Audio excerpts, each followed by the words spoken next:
भाई लोग आज रिव्यू करेंगे तेरी बातों में ऐसा उलझा जिया मूवी का। जानेंगे क्या ये रोमांटिक मूवी है या फिर क्या ये साइंस फिक्शन मूवी है या फिर ये कॉमेडी मूवी है या ये तीनों ना होकर एक फ्लॉप मूवी है। क्योंकि मैंने जब से शाहिद कपूर की कबीर सिंह मूवी देखी दिल से फैन हो गया हूं इनका। इन्होंने फिर अपनी एक्टिंग का लोहा फर्जी में भी दिखाया था। यही सब सोचकर मैं भी गया ये मूवी देखने, वो भी उनके साथ हमारी स्लिम ट्रिम बिंदास हीरोइन कृति सेनन थी, तो और उत्सुकता से गया देखने। देख के जब आया मूवी तो मेरा ऐसा हाल था भाई, ऐसा हाल था, बताऊंगा मेरा कैसा हाल था। तेरी बातों में ऐसे उलझा जिया सही में उलझ गया है भाई। लीक से हटकर कहानी दिखाने की कोशिश की है इसमें। एक इंसान और रोबोट की कहानी है, वो भी कहानी वालों ने इसे इतने बड़े पर्दे पे लाया है। स्टोरी में एक रोबोटिक इंजीनियर आर्यन अग्निहोत्री यानी शाहिद कपूर के मन में सिफ्रा कृति सेनन नाम के एक रोबोट के लिए अंदर भावनाएं पैदा हो जाती हैं, जबकि वो अनजाने में उसकी मौसी यानी उर्मिला यानी कि डिम्पल कपाड़िया जो एक रोबोटिक्स कंपनी की मालकिन है, उनके एक परीक्षण प्रक्रिया में शामिल हो जाता है। फिर लड़के को आखिरकार लड़की यानी रोबोट से प्यार हो जाता है और उससे शादी करना चाहता है। ठीक है, तो आर्यन सिफ्रा को अपने परिवार से मिलाने के लिए अमेरिका से इंडिया लेके आता है। यानी पहला हिस्सा कंप्लीट होता है जिसमें सारी बेतुकी घटनाएं स्क्रीन पर सामने आती हैं। चलिए पहले भाग को समझते हैं। सोचिए इतनी बेतुकी कहानी, कुछ हाथ पैर ही नहीं, कैसे मिल जाते हैं। फिर उसकी मौसी की ही एक ये रोबोट है, ठीक है ये भी छोड़ो।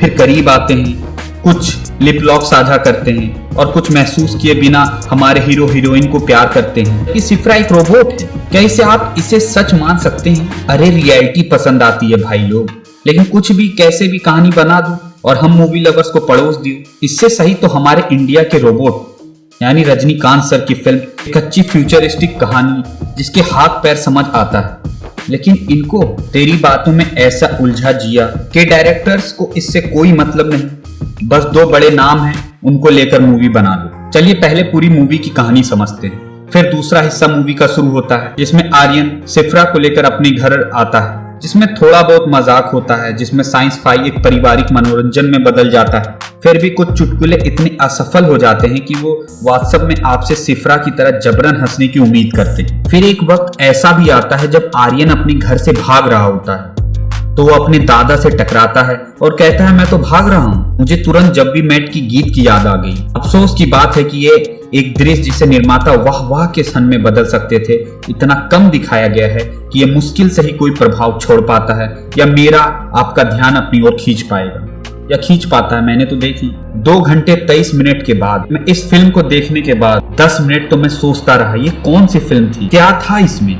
अगर ये कॉमेडी मूवी है तो चुटकुले कहाँ हैं, यदि ये एक रोमांटिक मूवी है तो रोमांस कहाँ है, यदि ये बच्चों के लिए बनी एक विज्ञान फाई फिल्म है तो इसमें विज्ञान कहाँ है। मुझे तो लगता है लिखने वाले भी कहानी लिखते वक्त बोर हो गए होंगे या सो गए होंगे। खैर यदि कुछ भी है जो इस डूबते जहाज को बचाता है तो वो अंतिम 20 मिनट और एक गहन क्लाइमेक्स की ओर ले जाता है जो फिल्म के एकमात्र उद्देश्य को स्पष्ट करता है। यदि कोई उद्देश्य था तो मैं भाई अपनी तरफ से सही होना चाहता हूँ। और अंतिम क्रेडिट रोल होने से पहले थोड़ी देर के लिए बैठें और एक कैमियो बहुत जरूरी राहत लाता है और आपकी थकी हुई इंद्रियों को तरोताजा कर देता है। अन्यथा अगर कोई चीज तेरी बातों में ऐसे उलझा जिया को बामुश्किल देखने लायक बनाती है वो है स्क्रीन पर शाहिद कपूर और कृति सेनन की मौजूदगी। शाहिद कपूर पूरी तरह से नासमझ और मजाकिया हैं और उनके पास कुछ मजेदार वन लाइनर्स हैं। हाल इनका कुछ में मजेदार तत्व की कमी है। उसे अपनी सितारा शक्ति का एहसास है और पूरी फिल्म में वो इस बात पर जोर देता है। आर्यन और उसकी मौसी के बीच में शुरुआती दृश्य दिल को छू लेने वाले हैं। दूसरी ओर कृति एक रोबोट के रूप में अपने हाथों के हाव भाव, चाल, बातचीत और समस्त शारीरिक भाषा के संदर्भ में अच्छा दिखाया गया है इनको। वो हर एक फ्रेम में बेहद खूबसूरत नजर लग रही हैं, जैसे हमेशा से हैं वो लगती हैं और उन्हें प्रदर्शन करने के लिए पर्याप्त अवसर मिलते हैं। लेकिन खराब कहानी वास्तव में उसे आगे बढ़ने नहीं देती। तो यही थी परोक्ष रूप से कहानी। अब मैं बताता हूँ जब पिक्चर देखकर निकला तो ऐसा लगा भाई ये क्या हुआ, हे हरि राम कृष्ण जगन्नाथ, ये क्या हुई, कैसे हुई, क्यों हुई भाई, क्या था ये। ना ही रोबोटिक साइंस मूवी का मजा मिला, ना ही कोई सस्पेंस, एक घटिया कहानी। प्यार अब इंसानों से सही में लग रहा है होना मुश्किल है। कॉमेडी जो ट्रेलर में दिखाई गई कहाँ है कॉमेडी। रोमांस में थोड़ा चुम्मा चाटी यही है बस। एक बेसलेस वाहियात मूवी है तेरी बातों में ऐसा उलझा जिया, कुछ भी सही नहीं है इसमें। कुछ भी कहीं भी हुए जा रहा है, ना ही कोई फ्यूचरिस्टिक मूवी ही थी।